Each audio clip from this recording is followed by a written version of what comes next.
महर्षि, आपने सत्संग में कृष्णाय वासुदेवाय वाला मंत्र बताया था, उसको किस विधि से जपा जाए फिर? ये तो प्रार्थना पुकार है, उसका जप का मतलब थोड़ी है। पुकार कैसे विधि से किया जाता है? आर्त भाव से। 20,000 राजाओं को बलि देने के लिए बंद किए हुए जरासंध, और समय नजदीक आ रहा है, पशुओं की तरह बलि दे देगा 20,000 राजाओं को। अब उनको एक ही बात केवल पता है कि भगवान बचा सकते हैं। तो किसी एक आदमी को सबने प्रार्थना करके कहा, द्वारिका में जाके एक बार भगवान से मेरी प्रार्थना कर दो। और वो आर्त भाव से सब यही पुकार रहे हैं, कृष्णाय वासुदेवाय हरये परमात्मने प्रणत क्लेश नाशाय। इसमें प्रधानता हृदय के आर्त भाव की। हे नाथ, हे कृष्ण, हे करुणामय, आप अपने शरणागतों के दुख को निवार। भगवान गए, फेंक दिया, चिरवाक फेंक दिया जरासंध को, और सब राजाओं को मुक्त करवाया। ले तो ये मंत्र जो है दुख निवृत्ति के लिए सिद्ध मंत्र है, पर थोड़ा जिसे शौच आदि से अपवित्र, ऐसा मंत्र, ये वैदिक मंत्र ही तो है ना, तो थोड़ा पवित्र होके, पर इसमें प्रधानता आर्त भाव की है कि अब आपके सिवा कोई हमारा नहीं जो दुख निवारण कर सके। वो अंदर से बड़ा चमत्कारिक है, ये भी बात समझ लो। कृष्णाय वासुदेवाय हरे परमात्मने प्रणत क्लेश नाशाय, ये सिद्ध मंत्र है। ये भागवत का निरंतर भगवान का स्मरण करो तो दुख निवृत्ति के लिए याचना ही करनी पड़ेगी। बात समझो। अगर आपको नहीं रहा जा रहा तो फिर आप करो। ये अनुभूत मंत्र है, ये ऐसा नहीं है कि व्यर्थ चला जाएगा, नहीं।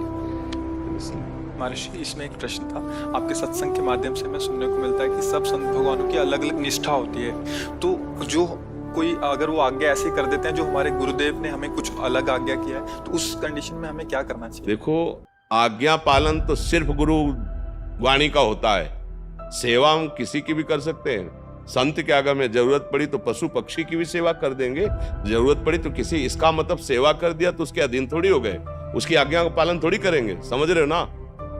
आज्ञा का पालन तो सिर्फ गुरु वाणी का, जो गुरु के श्रीमुख से वचन निकले, बस वो गुरु वाणी का हम पालन करें। उन्होंने कहा संत समागम करो, साधु सेवा करो, तो कर रहे हैं, लेकिन वो हमें आज्ञा करे तो हम उसके लिए दस्तखत लेंगे गुरुवाणी से। अगर गुरु की आज्ञा है और आपकी बात मिलती है गुरुवाणी से तो हम मान लेंगे, नहीं तो आप बोलते रहिए, हमने सुन लिया, प्रणाम कर दिया, चल दिए, हम उसको स्वीकार थोड़ी करेंगे। समझ रहे ना? आज्ञा पालन तो सिर्फ वही है अपने गुरुदेव की वाणी में।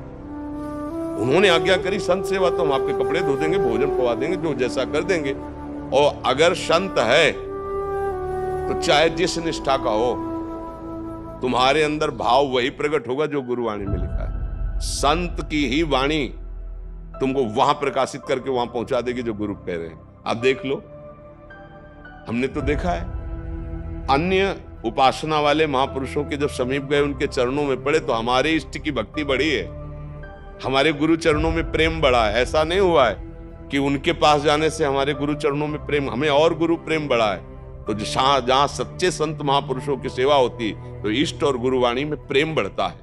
इसीलिए तो आज्ञा करिए कि संतों का समागम करो, साधु सेवा करो। तो इसका मतलब नहीं कि अगर हमारी सिद्धांत पद्धति से विरुद्ध कोई आचरण करे तब तो फिर मानना ही नहीं है ना। हमारे केवल आज्ञा है, भूखा है तो भोजन दे दीजिए, जरूरत है तो शरीर सेवा कर दीजिए, वो भी ढूंढ के नहीं करना। जहां हमें गुरु प्रसाद से पहुंचा दिया गया या वो हमारे समीप आ गए तो, नहीं तो हम अपने गुरु के द्वारा दिए हुए नाम मंत्र वाणी और उनके आदेशानुसार चल रहे हैं, हमें किसी की जरूरत नहीं। बात समझ लीजिए, हमारे समीप कोई आ गया है तो अगर भूखा है या वस्त्र है या औषधि है, वो हम सेवा कर देते हैं। और अगर आज्ञा कोई ऐसा करता है जो हमारे सिद्धांत के विपरीत है, हम सुनते ही नहीं। ऐसे सिद्धांत से चला जाता है।